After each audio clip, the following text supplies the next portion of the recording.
भारत सरकार अधिनियम 1935, government of India act 1935 भारतीय संवैधानिक इतिहास का सबसे बड़ा और विस्तृत दस्तावेज था। एक, प्रांतीय स्वायत्तता प्रोविंशियल ऑटोनॉमी और स्थानीय स्वशासन।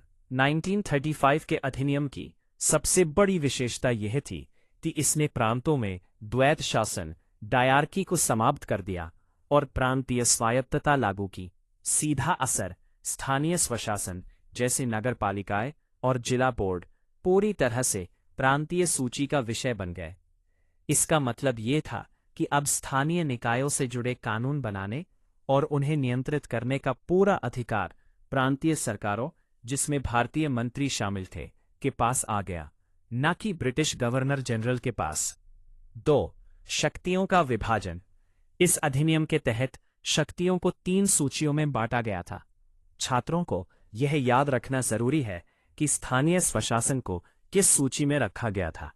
प्रांतीय सूची प्रोविंशियल लिस्ट, इसमें कुल 54 विषय थे, जिनमें स्थानीय स्वशासन, लोकल सेल्फ गवर्नमेंट, सार्वजनिक स्वास्थ्य, स्वच्छता, अस्पताल और कानून व्यवस्था जैसे जमीनी स्तर के विषय शामिल थे।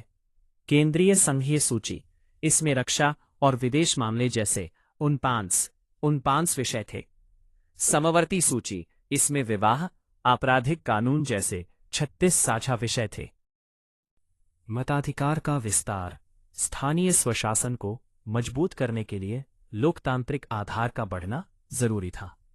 इस अधिनियम के द्वारा भारत में मताधिकार का दायरा बढ़ाकर कुल जनसंख्या का लगभग 10% कर दिया गया। पहले यह केवल 3% के आसपास था। हालांकि यह सार्वभौमिक मताधिकार नहीं था। वोट देने का अधिकार संपत्ति, कर और शिक्षा के आधार पर मिलता था, लेकिन फिर भी इससे स्थानीय स्तर के चुनावों में आम जनता और महिलाओं की भागीदारी पहले से काफी बढ़ गई। वित्तीय स्थिति और व्यावहारिक चुनौतियां। सैद्धांतिक रूप से स्थानीय स्वशासन को मंत्रियों के अधीन स्वतंत्र कर दिया गया था, लेकिन इसके सामने कुछ बड़ी व्यावहारिक दिक्कतें भी थीं, जिन्हें उत्तर लिखते समय ध्यान में रखना चाहिए। धन की कमी। स्थानीय निकायों के पास टैक्स वसूलने के सीमित साधन थे। वे पूरी तरह से प्रांतीय सरकारों के अनुदान पर निर्भर थे। गवर्नर की विशेष शक्तियां। भले ही प्रांतों में मंत्रियों को अधिकार दिए गए थे, लेकिन ब्रिटिश गवर्नरों के पास अभी भी वीटो और विशेष विवेकाधीन शक्तियां थीं, जिससे वे जब चाहे हस्तक्षेप कर सकते थे।